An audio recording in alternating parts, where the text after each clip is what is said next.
Level 7. The Acting Capo. Your captain has a problem. Maybe he got indicted on a RICO charge. Maybe he had a heart attack. Maybe he's under too much surveillance to leave his house.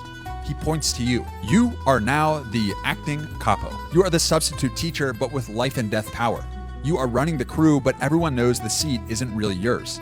This is a test of your loyalty and your management. You have to keep the envelopes full for the captain while he is away. You have to keep the soldiers in line. If you do a bad job, the money stops and the captain gets angry. If you do too good of a job, the captain might get jealous. He might think you are trying to steal his crew. You have to walk a razor edge. You have to be the boss while looking like you don't want to be the boss. Level 8. The Captain. The acting title is gone. You are the skipper. You are a capo. You run a crew of 10 soldiers and hundreds of associates. You control a territory, maybe a section of Brooklyn. You are a mid-level executive. You don't touch the drugs, you don't touch the guns, you manage people.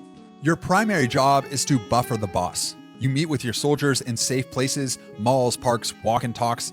They give you the envelopes, you give them orders. You are responsible for the income of your entire crew.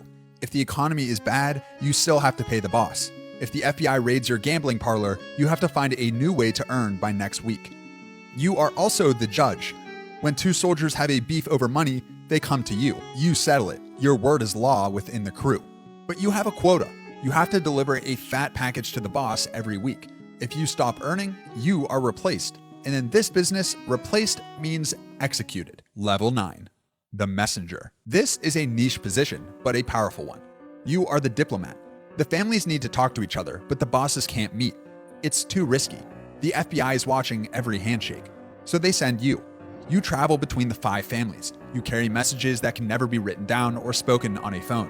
You prevent wars. If a soldier from one family sleeps with a wife of a soldier from another family, you are the one who negotiates the solution before bullets start flying.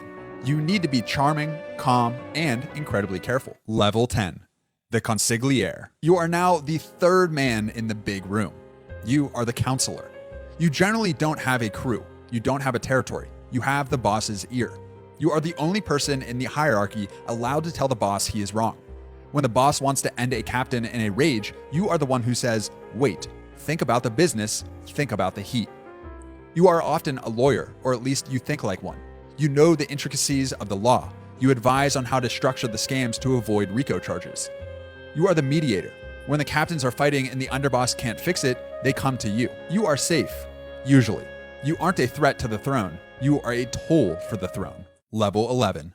The Underboss. You are the VP of operations. You are second in command. The boss is the CEO. He sets the vision. You are like the COO. You make it happen. You handle the day-to-day. All the capos report to you. You collect the master envelopes from all the crews. You settle the disputes that are too big for the captains but too small for the boss. If the feds build a case, they usually hit you first. You are the layer of insulation that keeps the boss out of jail.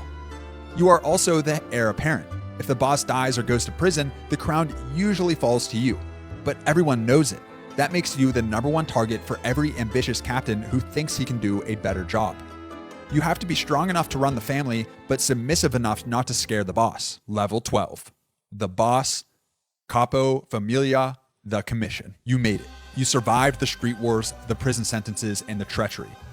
You are the father. You sit at the head of the table. You are a ghost. You never touch a gun. You never touch a dollar bill from a racket. You have layers of people between you and the crime.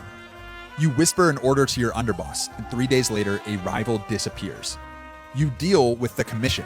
This is the board of directors for organized crime. You sit with the bosses of the other families and divide the country. You decide who can be made. You decide who dies. You have total power, but you have no peace. Your best friend wants your job. The FBI has a squad dedicated solely to destroying you. There is no retirement. There is no walking away. You stay on the throne until you die in a hospital bed, a prison cell, or on the pavement outside a steakhouse. This is the life you chose.